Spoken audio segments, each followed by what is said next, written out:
Okay. This year, I've seen that there's already been 72 earthquakes, and last year there were only 29. There's been a recorded earthquake every day since the first day of spring, with the exception of March 24th. And I also think the timing of it, being that this is on the heels after the Copenhagen Treaty and Danny Glover coming out saying that this is the cause of global warming. Well, I agree with you that it's suspicious that they continue to hit mega population centers. The very city in Haiti that's the biggest city in Chile, hitting San Diego, L.A., biggest cities on the West Coast. It is suspicious that they can, because you've always had big earthquakes, but generally they're out in the ocean or they're somewhere, and then people say, well, you're only paying attention to the ones that are in big cities. No, I've looked at the graphs you're looking at. Most of these big earthquakes are happening in very dense population areas. But according to Congressman Hank Johnson, that may be because people are sitting on the edge of California, and that's weighing the island, so it may be about to capsize. That's just as real as global warming. Yes. Well, that's all I got. Thank you. But thank you, sir. But do you understand my point about you can't compare 100 years to another 100 years? Like when they say we need to stabilize our climate. The climate's never been stable.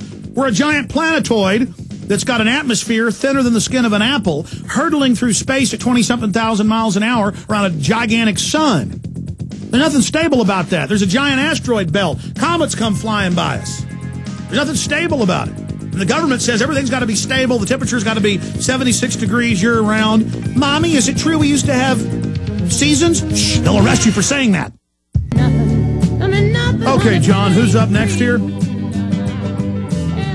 Joe in Wyoming, you're on the air. Thanks for holding. Hi, Alex. I'm a first-time caller. I've been listening to you since December of 2009. Are you on a speakerphone, Joe? I'm not. No, I'm on a landline. I can barely... Go ahead. Okay. We in our local newspaper last week, they're announcing a $30 million detention center that 12,000 people in this area are supposed to pay for. And I'm wondering if you've got any advice. We're having some upcoming local meetings where we can go and talk about this. I'm wondering if you were at this meeting, what would you do? What sort of things would you say in order to help the public awaken to maybe this is our potential FEMA camp? I don't know what it is. Okay, Brian, let me tell you how to beat it, and I appreciate your call. You go nearby to Hardin, Montana, and you show how they paid $27 million for a facility 3 years ago that they completed that no one has ever been in, and how it's a scam. They take your taxpayer money, the bonds never get paid for, but the people that get to build the structure and get the payment, they make $27 million. Okay, it's a big scam. And you also point out that we have more prisons per capita than any other country in the world, 7+ million people in the system, over 5 million behind bars, and that this is not the type of economic development you need in your city, in your town, and it's just that simple. That's our fastest growing industry is government, and of that unit is detention centers, both public and private. And absolutely, I mean, it's a FEMA camp in the case of Tulia, Texas. The town paid for, in that case, I think it was only like $7 million, I'm going from memory, back in the late 80s to build it. Then there was no one to put in the detention center that the mayor and the police chief and others owned a stake in, and their families had the contracts for the upkeep, and they had family that were jail guards. And there was no one to pay for it, so they just started writing tickets, taking houses, planting drugs on people, and it turned out more than half of the black population of the town was in the jail, but also a lot of white people. So, I mean, it's simple. They just build prisons, hire cops, and start throwing us in them and make money off of it. This is how they've legalized slavery. And they call it law and order. Meanwhile, the illegal aliens are all above the law. Let's talk to Jeff in Nevada. Jeff, you're on the air. Yes, Alex, I am probably a bigger sports fan than you, but I haven't actually tuned into an NBA game for a while. I tuned into one last night, and I'll tell you, I could not think of a better example of what Alan Watt would call predictive programming.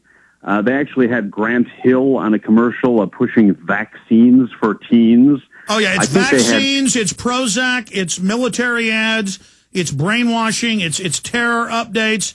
It's all part of, and again, I'm a sports fan too, but I can't spend my time on that because we're going to hell in a handbasket, and it's all a bunch of programming. It's almost like you're watching a commercial for the New World Order mixed between possessions of the basketball. I mean, I was absolutely horrified. Sir, that's why I can't watch television even for relaxation now, because I see the propaganda. And once you're awake, you will see it. And it's like a movie in the 80s of a futuristic 2010 police state. It's like The Running Man. The ads on TV from The Running Man are the ads that are on TV now.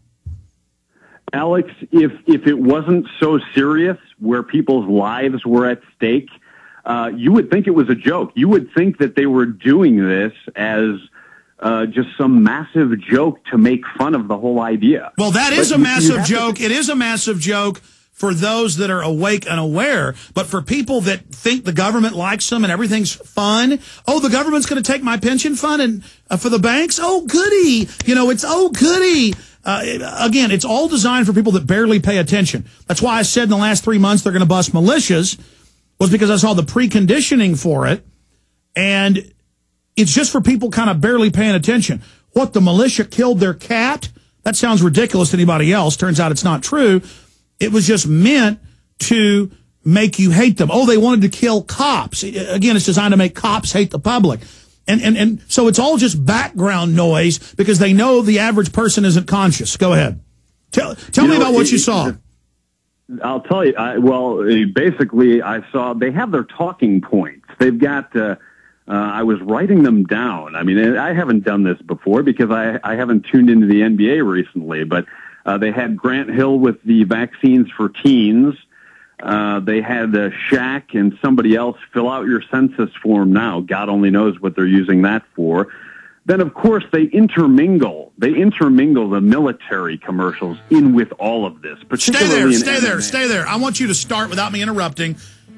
And see, I want to do a news and review show. I've said for a decade I'm going to do it, and I finally got the staff, and the studio's being built, where every day, but it's going to take money to have the staff doing this, grabbing propaganda clips, the messages in TV, in movies, in sitcoms, in dramas, then the ads are all brainwashing, just to randomly pick an hour of TV and show people the programming.